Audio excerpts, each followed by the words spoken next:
So let's talk about what they're doing to Luigi Mangione. We all have our opinions and how we feel about certain situations that transpire. First, let me explain.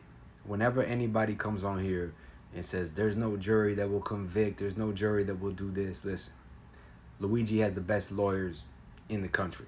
However, whenever it's time to do a jury selection, if they go that far, they will go and look and find any comment you've ever said in your entire life. And if it's ever any emotional thing, you're off the jury. And if they find out you're lying, you're facing 20 years, contempt of court, obstruction of justice, so many other things. So they'll spend months and months trying to find the jury. And what they do is this. They go with murder one, which I don't see him getting convicted on. It's just not going to happen. Murder one with the Terrorism Act, murder two. So basically they hit him with 3 different types of murder charges. The feds, the state, this is what they did to me. We'll get into that later.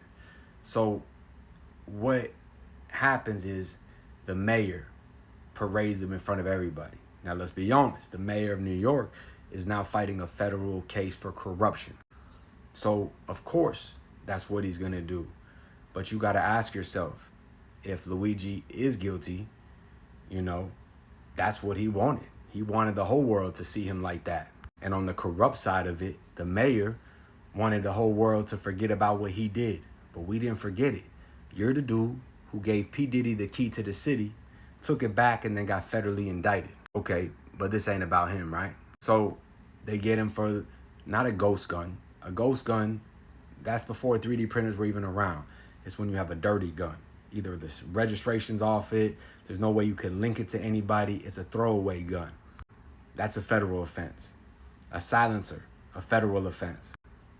Leaving a state to avoid prosecution or going to a state to commit crime, state to state, interstate criminal activity is a federal crime. Then you put the state crime of possession of an automatic gun that New York has, possession of the magazine, the bullets, the stocking.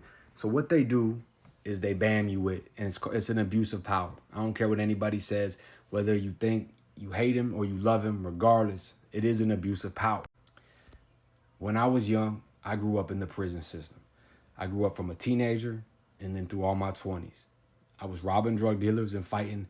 I was a piece of shit, and I deserved to go to prison for half of my life. However, as a young kid, they gave me 30, 40 charges in there. I only got sentenced to 3, but you're scared. They try to push you because most people don't have the money, the means, the resources to fight. It's an abuse of power because by the time charges get dropped and everything's happening, you're just like, fuck it, I'll plea out.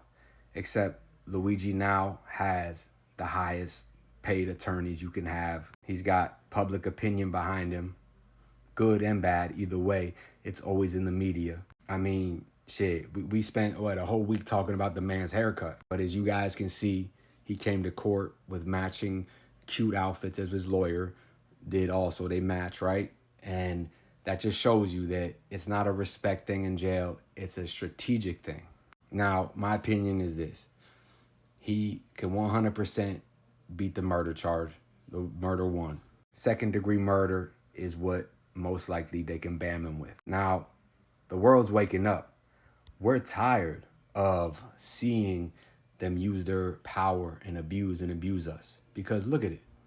You can't go and say what the alleged murder of Brian Thompson and he was right. No one can say that. Because regardless, you break the law, you break the law. However, there should never be a reason why a chomo, a child molester, a pedophile ring motherfuckers, like I was just talking about in the last video, are only were sentenced to 100 years, and this dude's facing the death penalty. Where you had 2 people that were married, adopted 2 children, and molested them and got sentenced to 100 years, yet this dude's facing the death penalty. 3 different counts of murder. That's how they get you.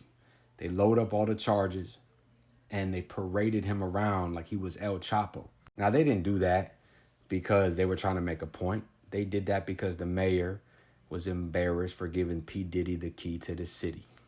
And he's also being federally indicted, and he's fighting a case that could land him in federal prison for a decade. I love it when the demons try to act like they're the angels. We always know how that works out, right?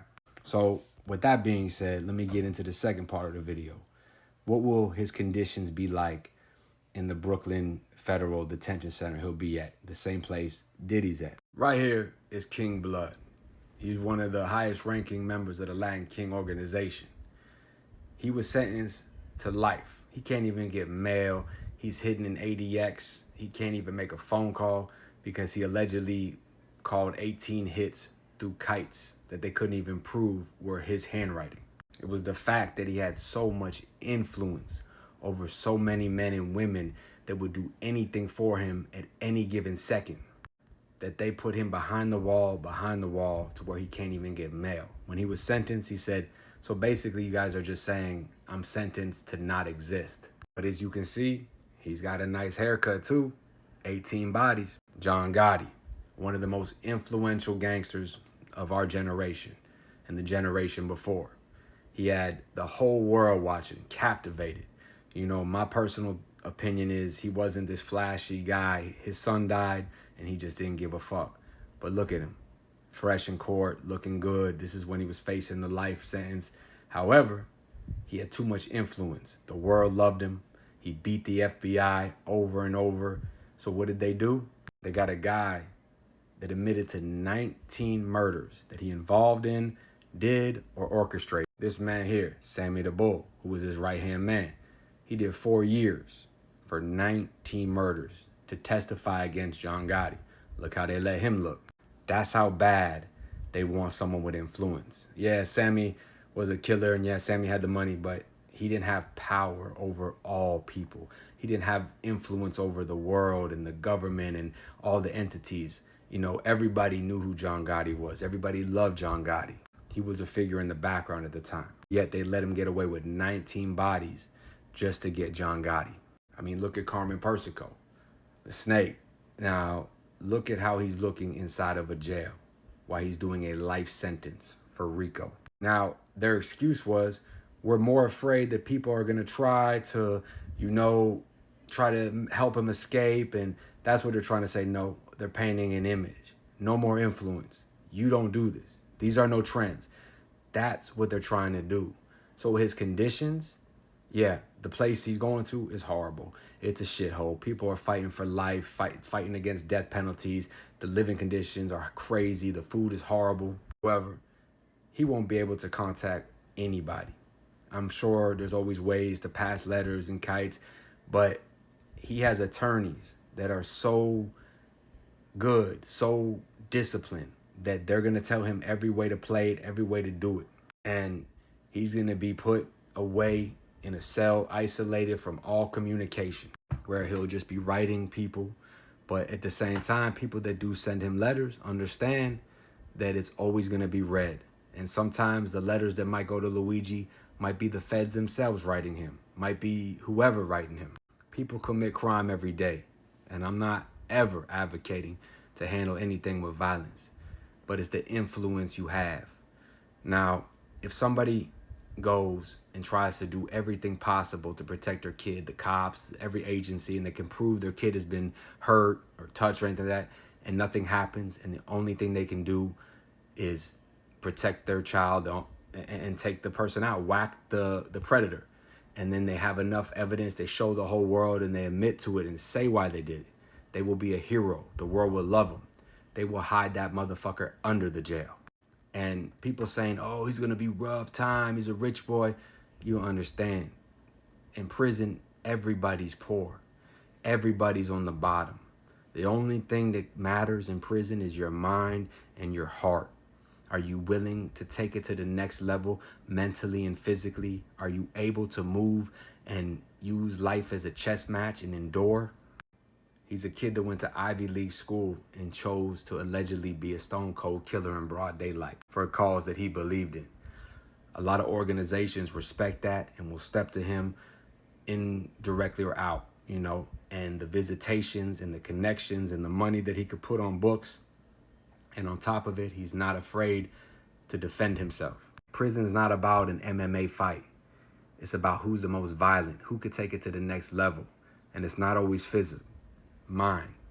They try to break you mentally, physically, spiritually, emotionally. It's about who can endure. Stay out, stay free. Us.